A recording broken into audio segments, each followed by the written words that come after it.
بسم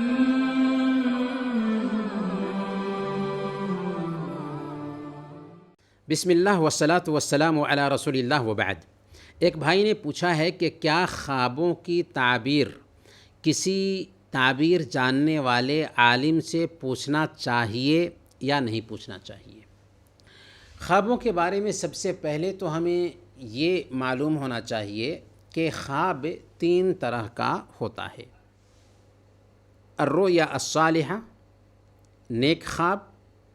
جو ایک مومن کے لیے بشارت ہوتا ہے۔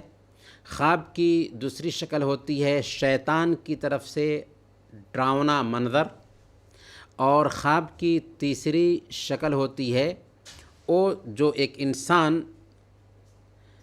اپنے دل کی بات دیکھتا ہے، جو کچھ بھی وہ دن میں سوچ رہا ہوتا ہے اسی کو وہ رات میں دیکھا کرتا ہے۔ اگر خواب اچھا ہے تو اس حوالے سے صحیح بخاری اور مسلم کی روایت میں اللہ کے نبی صلی اللہ علیہ وسلم نے بیان فرمایا کہ الرؤیا الحسن من اللہ، کہ اچھا خواب اللہ کی طرف سے ہوتا ہے۔ فَإِذَا رَأَى أَحَدُكُم مَّا يُحِبُّ فَلَا يُحَدِّثْ بِهِ إِلَّا مَن يُحِبُّ، کہ تم میں سے اگر کوئی آدمی اچھا خواب دیکھتا ہے تو اپنے کسی قریبی آدمی سے ہی بیان کرے جس سے اس کا تعلق ہو، جس کو وہ پسند کرتا ہے۔ اور اگر کوئی آدمی برا خواب دیکھتا ہے تو اسے چاہیے کہ وہ اعوذ باللہ من الشیطان الرجیم کہے اور شیطان کے شر سے پناہ مانگے اور 3 مرتبہ تھوک دے اور کسی سے بیان نہ کرے۔ اگر ایسا کرتا ہے تو وہ خواب اسے کچھ بھی نقصان نہیں پہنچائے گا۔ گویا کہ یہ حدیث ہمیں یہ قاعدہ بتا رہی ہے کہ خواب اچھا ہے تو ہر ایک سے اسے بتانا نہیں چاہیے، بلکہ جس پر آپ کو اعتماد ہے،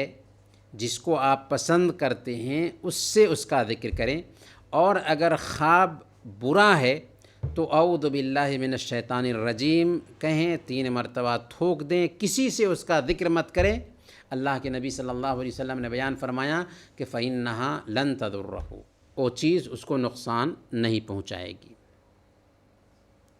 رہی بات عمومی خواب کی، تو اگر ایک بندہ خواب دیکھتا ہے تو خواب کی حقیقت ہوتی ہے، خاص طور پر اس وقت جب کہ حقیقی معنوں میں خواب ہو، شیطان کی طرف سے ڈر پیدا کرنے کی کیفیت نہ ہو، یا ایک انسان جو کچھ بھی سوچ رہا ہوتا ہے اسی کو خواب میں دیکھے، یہ بھی کیفیت نہ ہو، بلکہ حقیقی معنوں میں اگر خواب ہے تو اس کی ایک تعبیر ہوتی ہے۔ صحیح مسلم کی روایت ہے، حضرت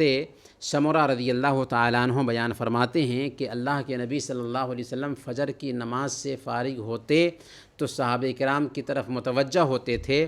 اور صحابہ کرام سے خطاب کرتے ہوئے کہتے تھے کہ هل رأى احد منکم البارحۃ رؤیا، کہ کیا گزشتہ رات تم میں سے کسی نے خواب دیکھا ہے؟ اگر دیکھا ہوتا تو صحابہ باضابطہ خواب کا ذکر کرتے تھے اور اللہ کے نبی صلی اللہ علیہ وسلم اس کی تعبیر بتاتے تھے۔ اسی لیے اس حدیث کی شرح میں امام نووی رحمۃ اللہ علیہ بیان فرماتے ہیں کہ اس حدیث میں اس بات کا پیغام پایا جاتا ہے کہ اگر کوئی آدمی خواب دیکھتا ہے تو اس کی تعبیر جاننا چاہیے اور اس کی تعبیر جاننے کے لیے فکر مند ہونا چاہیے۔ لہذا اگر خواب اچھا دکھ رہا ہے اور اس کو اس کی تعبیر نہیں سمجھ میں آ رہی ہے تو کسی ایسے عالم دین سے جو خوابوں کی تعبیر کی مہارت رکھتے ہیں، بشرطے کہ کتاب و سنت کے مطابق وہ عمل کرتے ہوں، خوابوں کی تعبیر جاننے میں کوئی حرج کی بات نہیں۔ وصلی اللہ علی نبینا محمد وعلی آلہ وصحبہ اجمعین۔